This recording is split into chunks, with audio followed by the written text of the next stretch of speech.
I'm Cadet. Hello, I'm Cadet Second Lieutenant Christina Nguyen, and I am a flight commander. And today I'll be teaching you guys present and order arms, and that is also known as saluting. Alright, so saluting is how cadets of lower ranks greet officers they meet or pass by, and the purpose of this is to respect the rank that officers have obtained. And now I will demonstrate this movement. I will not be sounding off because there are children here and I do not want to scare them. I will try my best to say this, to say the command correctly though. Alright. Present arms! Order arms! Alright, so now that you all have seen it, I will go over the little details. So when I called present arms, I raised my hand immediately. And I also did it right after I said arms. Make sure to remember that. Same thing for order arms, except I'll be putting my hand down. Remember the snap too, which is basically putting strength in your arm. So it'll look something like this. Present arms, snap. Order arms, snap. Like that. It's very important in all commands because it makes us look not only sharp but awesome too. Alright. Once your commander says present arms, in the position of attention, you will raise the right hand while at the same time extending and joining the fingers. Make sure that when you're raising it, you keep your arm and hand in front of your body.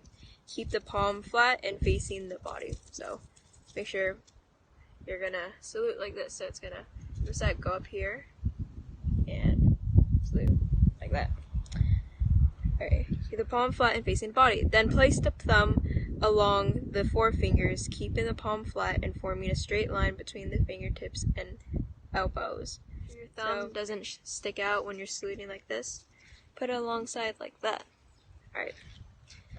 And yes, make sure that your thumb is tucked in and cannot be seen at all.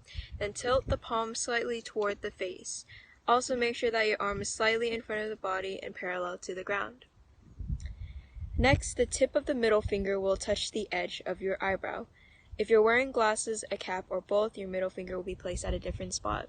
So if you're like me, I have glasses, so when I salute, it's right here, so at the right corner of my glasses. And if you're wearing a cap, it'll be at the right front corner of the cap or hat.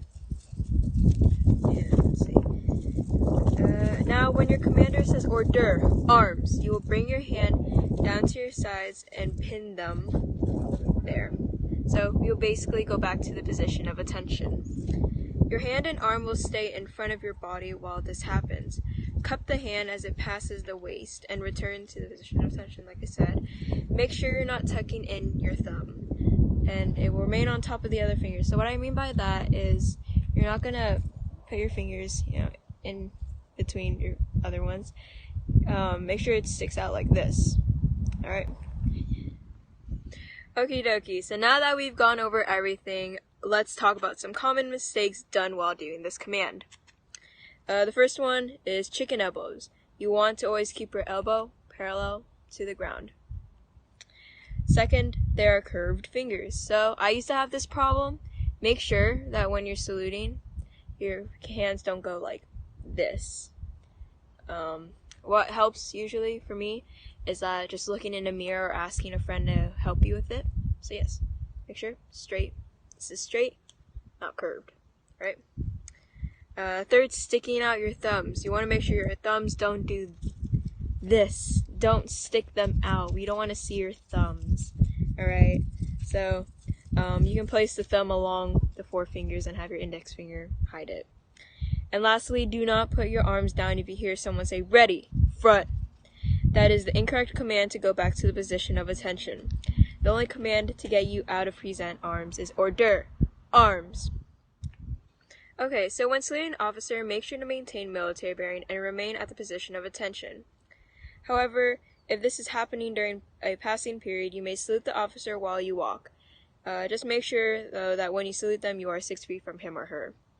Saluting procedures can change depending on the situation, such as location. Saluting outdoors means salutes are exchanged when the person involved are outside of a building.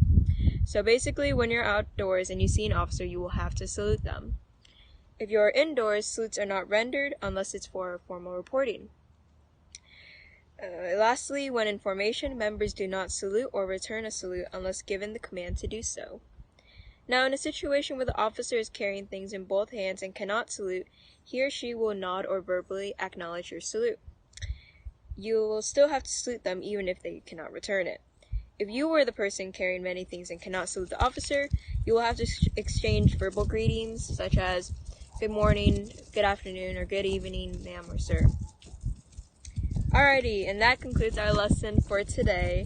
If you guys have any questions, feel free to ask them in the comments below. If you want to be critiqued, you can privately message your commander or sergeant. That's all I got, so I will see you guys next time. Bye-bye.